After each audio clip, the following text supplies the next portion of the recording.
চার সচিবের অপতৎপরতায় প্রশাসন তছনছ, সরকার লেজে গোবরে দ্বিতীয় পর্ব।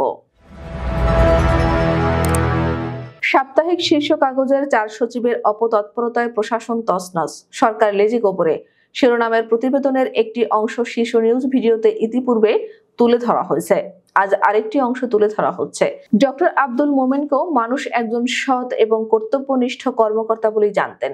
তবে ইতিপূর্বে বিএনপি আমলে বাংলাদেশ বিমানের ব্যবস্থাপনা পরিচালক পদে দায়িত্ব পালনকালে ডক্টর মোমেন যেসব অনিয়ম করেছেন সে বিষয়ে একটি তদন্ত প্রতিবেদন তৈরি করেছিল 111 সরকারের দুর্নীতি দমন সংক্রান্ত টাস্ক ফোর্স।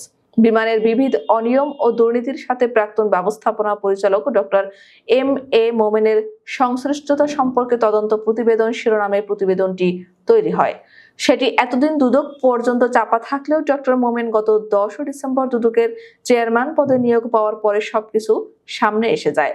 11 ডিসেম্বর সকালে সাপ্তাহিক শীর্ষ কাগজের পক্ষ থেকে নতুন দুদক চেয়ারম্যান ডক্টর আব্দুল মোমেনের কাছে এ বিষয়ে ফোনে জানতে চাওয়া হয়েছিল।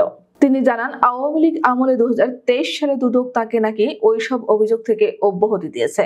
পরে তিনি এ বিষয়ে বিস্তারিত তথ্য প্রমাণ সহ কথা বলবেন বলে জানিয়েছিলেন।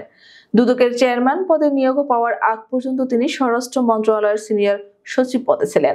স্বরাষ্ট্র সচিব হিসেবে সরকারের পক্ষে তার কর্মকাণ্ড মোটেই সন্তোষজনক ছিল না। তবে নিজের মন্ত্রণালয়ে কাজের মাধ্যমে দেশের আইন শৃঙ্খলায় উন্নতি ঘটাতে না পারলেও বিগত সময়ে প্রশাসনে অস্থিতিশীলতা সৃষ্টিতে তার অন্যতম ভূমিকা ছিল বলে অভিযোগ রয়েছে। এখন দুদকের চেয়ারম্যান পদে থাকলেও সেখানে বসে প্রশাসনে গুটি চালছেন বলে অভিযোগ রয়েছে। এম.এ. আকমল হোসেন আজাদ শুরুতে রেলপথ মন্ত্রণালয়ের সচিব পদে নিয়োগ পান। সেখানে টিকতে না পারায় তার নতুন ভাগ্য খুলে যায়। স্বাস্থ্য মন্ত্রণালয়ে একই সঙ্গে দুটি বিভাগের সচিব হন তিনি। স্বাস্থ্য মন্ত্রণালয়ে যোগ দিয়ে বিএনপি সমর্থক চিকিৎসকদের বিরুদ্ধে যুদ্ধ ঘোষণা করেন। আওয়ামী দোসর ও দুর্নীতিবাজদের নিজের ছায়াতলে আশ্রয় দেন। পুরো স্বাস্থ্য খাতে এর প্রভাব পড়ে। আকমল হোসেন আজাদকে বিতর্কিত কর্মকাণ্ডের কারণে স্বাস্থ্য খাত থেকে আউট করা হলেও গোটা স্বাস্থ্য খাত এখন সেই বিশৃঙ্খল অবস্থায়। কারণ স্বাস্থ্য উপদেষ্টা নূরজাহান বেগমও একই ধরনের। জনপ্রশাসনের সিনিয়র সচিব হিসেবে মোখলেছুর রহমান নিয়োগ পান গত 29 অগস্ট। এই দায়িত্ব পালনে এখন পর্যন্ত অনেক বিতর্কের জন্ম দিয়েছেন তিনি।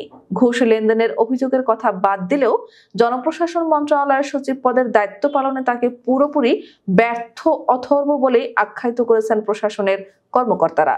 তার হাত দিয়েই বিতর্কিত কর্মকর্তাকে চুক্তিভিত্তিক নিয়োগ দেয়া এবং পরে বাতিল সহ এমন অনেক অঘটন ঘটেছে যার নজির অতীতে নেই। তবে নিজ দায়িত্ব পালনে ব্যর্থ হলেও সিন্ডিকেটের ইচ্ছা পূরণে মোখলেছুর রহমান পুরোপুরি সফল। আর এ কারণেই তাকে বদলি করার সিদ্ধান্তটি ঝুলে আছে বেশ কিছুদিন ধরে। শুরুতে প্রশাসনের ডিসি পদে নিয়োগ নিয়ে যে তুলকালাম কাণ্ড ঘটে গেছে এটা ছিল একেবারেই নজিরবিহীন এবং অনাকাঙ্ক্ষিত। কিন্তু সেই ঘটনারও মূল নেপথ্য নায়ক এই চার সচিব। কারণ ডিসি পদে যাদের নিয়োগ দেওয়া হয়েছে এরা অধিকাংশই বিতর্কিত এবং আওয়ামী দোসর। গণ অভ্যুত্থান ও দ্বিতীয় স্বাধীনতার পর এমন কর্মকর্তারা ডিসি পদে নিয়োগ পাওয়ার কথা কল্পনাও করা যায় না, অথচ সেটি ঘটিয়েছেন এই সচিবরা। ডিসি পদে সবচেয়ে বেশি সংখ্যক নিয়োগ পেয়েছেন আকমল হোসেন আজাদের তখনকার স্বাস্থ্য মন্ত্রণালয় থেকে। বর্তমানে সবচেয়ে বড় বৈষম্য করা হচ্ছে গত 16 বছর ধরে বৈষম্যের মধ্যে থাকা চাকুরিরত কর্মকর্তাদের ওপর।